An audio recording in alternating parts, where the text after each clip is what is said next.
let's talk about South Park joining the Panderverse. Yes. Al, I got up. We'll talk about the real villain in Yeah. all So I watched. This is on. By the way, this is on Paramount Plus.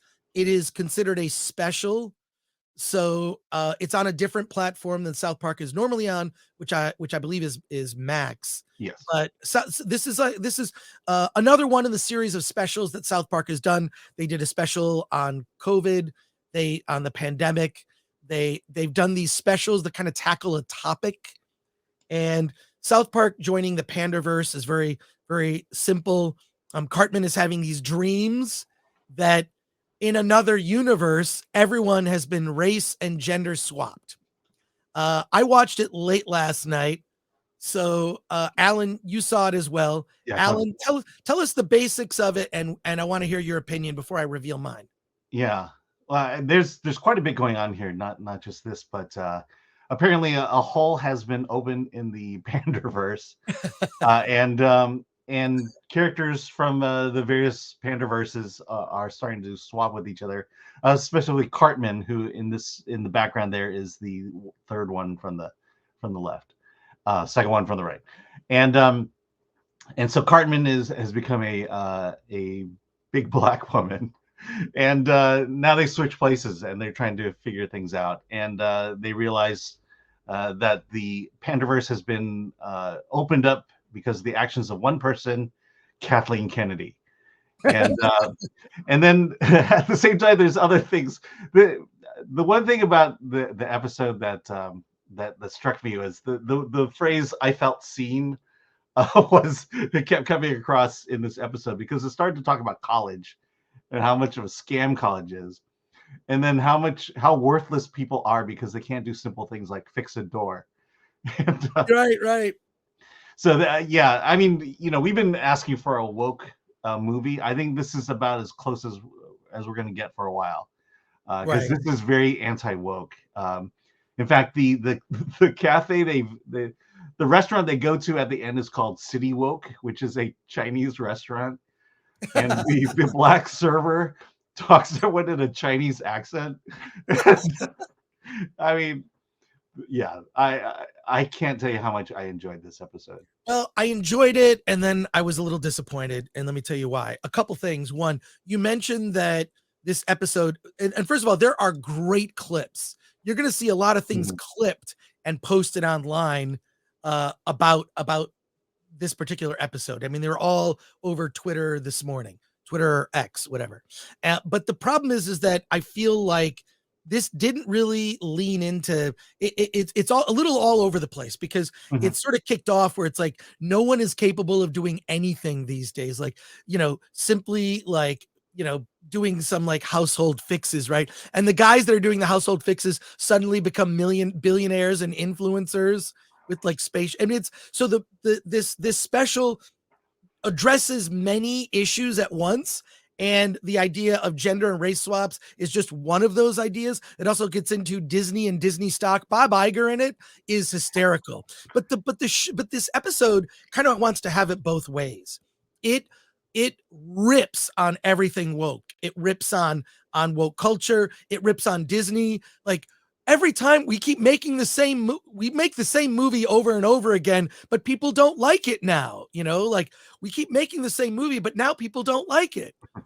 There's just all this like great the Bob Iger board meetings, and then when Cartman kind of like swaps with Kathleen Kennedy, there's like the real Kathleen Kennedy, and then Cartman kind of becomes Kathleen Kennedy, or a version, a variant, whatever you want to call it, of Kathleen Kennedy, because this is the 616B universe or whatever. So it makes fun of multiverses, the fact that college isn't worth it and ridiculous, the fact that people aren't capable of doing anything useful these days, which is really disheartening.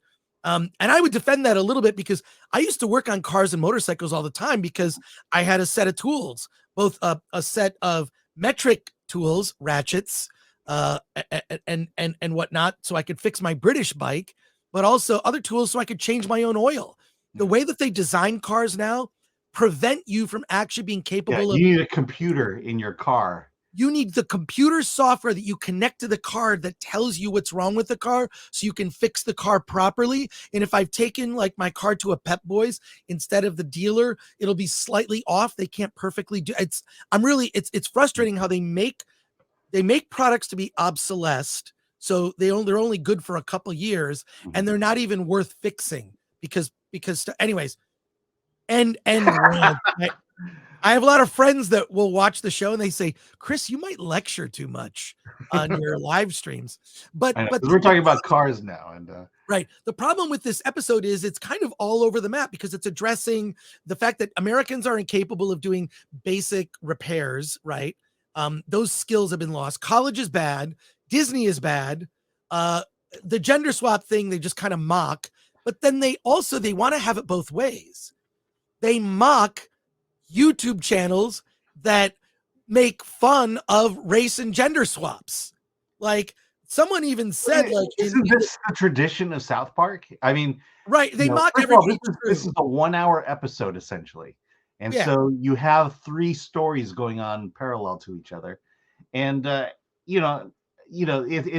one of those where in this case, it does make fun of YouTubers, but it makes more fun of the executives and wokeness than that. But you got to be able to. I think this is what we've always been saying is you got to poke at both sides. Yeah, no, I agree because I feel like also and then the weird thing is that we talk about a lot of small indie movies, right, Alan? Mm-hmm. And those get no play. But if we just put on a thumbnail, like something very incendiary, I've had to and first of all, Glenn Brown, our producer, is amazing.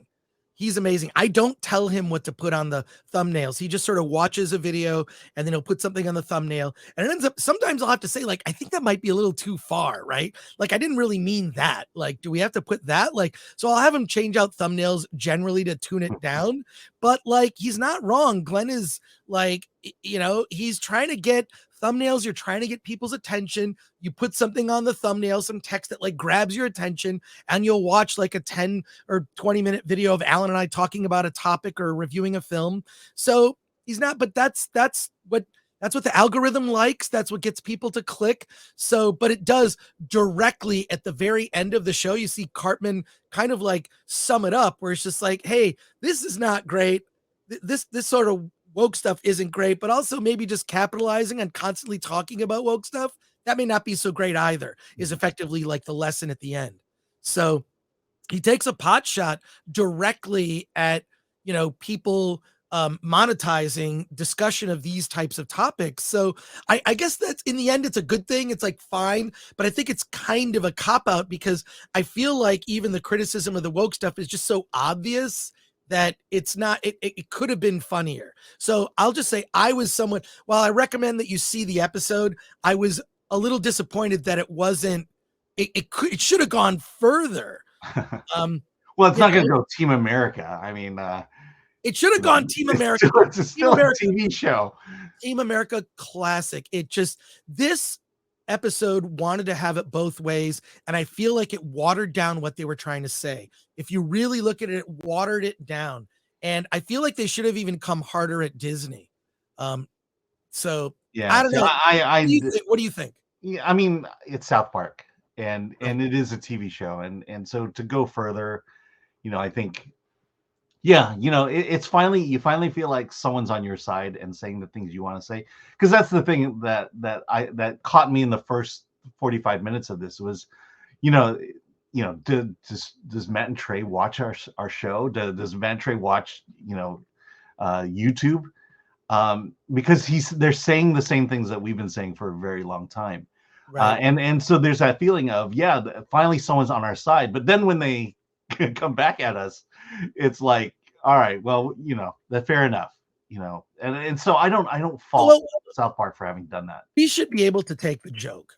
We should be able to take the joke. And quite frankly, the jokes against YouTubers is fairly kid gloves.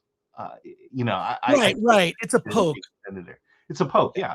Which again, we should be able to take, and which, if we want both sides, if we really want this world where we look at an issue from both sides, then we've got to be able to, to take it at both ends.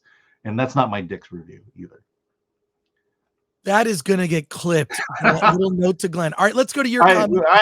My favorite line is Cartman Kathleen Candy, when her constant diatribe is put a chick in it and make her gay.